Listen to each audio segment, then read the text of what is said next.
In the human permanent dentition, there are 4 types of teeth: incisor, canine, premolars, and molar. Each type has their own morphological traits and features. In this video series, we're going to explore the features of each type of teeth. First, let's take a look at the incisors. The first and second teeth from the midline are the incisors. There are 8 incisors in total, which are 2 types: the central incisor and the lateral incisor. The central incisor is the closest tooth to the midline, and the lateral incisor is the second tooth from the midline. All incisors has a single root and an incisal edge. They function to bite and cut food, and also play a role in phonetics and aesthetic as well. The relative size of the incisors from the largest to the smallest are maxillary central incisor, maxillary lateral incisor, mandibular lateral incisor, and the smallest, the mandibular central incisor. All incisors share some general features, but each type of incisor has their own unique features. Let's go over some general features of incisors first. This is the facial or labial view of a crown of an incisor. In this view, we can appreciate certain morphological features: the developmental grooves, the mesial and distal marginal ridges, which are parallel to the long axis. The word mesial is often abbreviated as a letter M, and the word distal is often abbreviated as a letter D. Toward the incisal edge, we can observe the mesial and distal incisal angles and the 3 developmental lobes.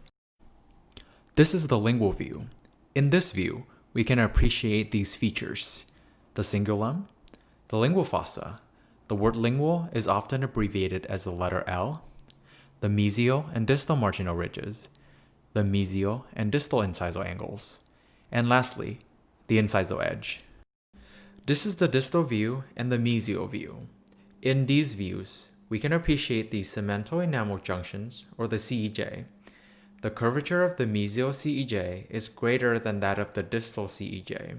We can also see the distal and mesial interproximal contacts and the facial contour. The word facial is often abbreviated as the letter F. The height of contour is in the cervical third of the crown. At last, we have the incisal view. In this view, we can better appreciate the mesial-distal dimension and the facial-lingual dimension of the incisor. From now on, we will abbreviate the mesial-distal as MD and the facial-lingual as FL. We can also appreciate the incisal edge better in this view. Now that we have the understanding of the general features, we can start to discuss the unique features of the central and lateral incisors. First, the maxillary central incisors. The universal number of the right maxillary central incisor is number 8, and the left one is number 9. Let's look at number 8 as an example. In the facial view, the mesial incisal angle is sharper than the distal one. The mesial marginal ridge is more skewed than the distal one. The incisal cervical dimension appears greater than the mesial distal dimension. However, these 2 dimensions are the most similar out of all incisors, giving the maxillary central incisor a squarish shape. In the lingual view, the cingulum of the maxillary central incisor is larger than that of the mandibular central incisor. In the mesial and distal view, the facial contour is flatter than that of the maxillary lateral incisor. In the incisor view, the mesial-distal dimension is greater than the facial-lingual dimension. Second, the maxillary lateral incisors. The universal number for the right maxillary lateral incisor is number 7, and the left one is number 10. Let's look at number 7 as an example. In the facial view, the mesial incisal angle is sharper than the distal incisal angle. Both incisal angles are rounder than those of the maxillary central incisor. In the lingual view, the lingual fossa of the maxillary lateral incisor is deeper than that of the maxillary central incisor. In the mesial and distal view, the facial contour of the maxillary lateral incisor has a more convex shape than that of the maxillary central incisor. In the incisal view, the mesial-distal dimension is greater than the facial-lingual dimension.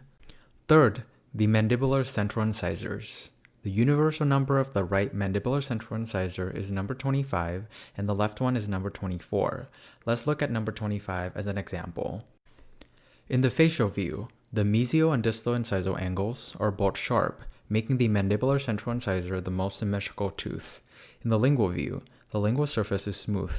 in the mesial and distal view, the mesial CEJ depth of curvature is greater than the distal one. In the incisal view, the mesial distal dimension is less than the facial lingual dimension. Lastly, the mandibular lateral incisors. The universal number of the right mandibular lateral incisor is number 26, and the left one is number 23. Let's look at number 26 as an example. In the facial view, the mesial incisal angle is sharper than the distal one. In the lingual view, the cingulum is off-centered and skewed distally. The crown is twisted at root base to accommodate the arch. In the mesial and distal view, the CEJ depth of curvature of the mandibular lateral incisor is less than that of the mandibular central incisor. In the incisal view, the mesial-distal dimension is less than the facial lingual dimension. So, we've covered the incisor. We talked about the incisor general features and the unique features of each incisor. You can continue to watch the next video to learn more about the canines.